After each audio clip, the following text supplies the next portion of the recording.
珠海地下商場竟然收埋咗一間地道嘅台山黃鱔煲仔飯啊！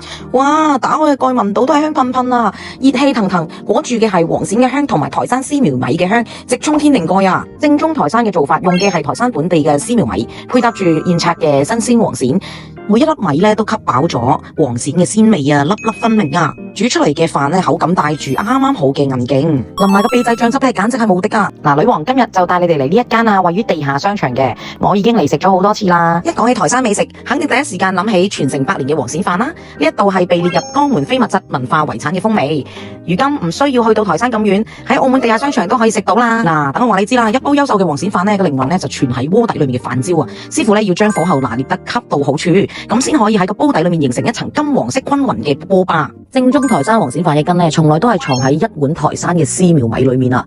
正宗嘅台山米咧係一煲定乾坤啊，粒粒吸鮮，口口回甜啊！正所謂好米就出好飯，正宗台山絲苗米咧韌而不硬，香而不膩，粒粒都係風味啊，正啊！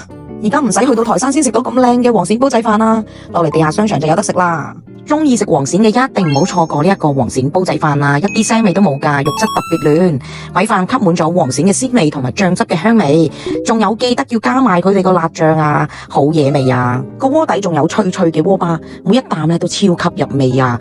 一煲咧保證你食得又好味又滿足又飽肚啊！仲有食台山煲仔飯就必須要配佢哋屋企嘅招牌台山陳皮黑豆燉龍骨湯啊！老火慢燉，台山老陳皮嘅陳香混合住黑豆嘅綿密，仲有龍骨嘅肉香。飲起嚟咧非常之溫潤回甘，理氣健脾啊！啱啱好中和咗煲仔飯嘅油潤，同埋一啖飯一啖湯，實在太滿足啦！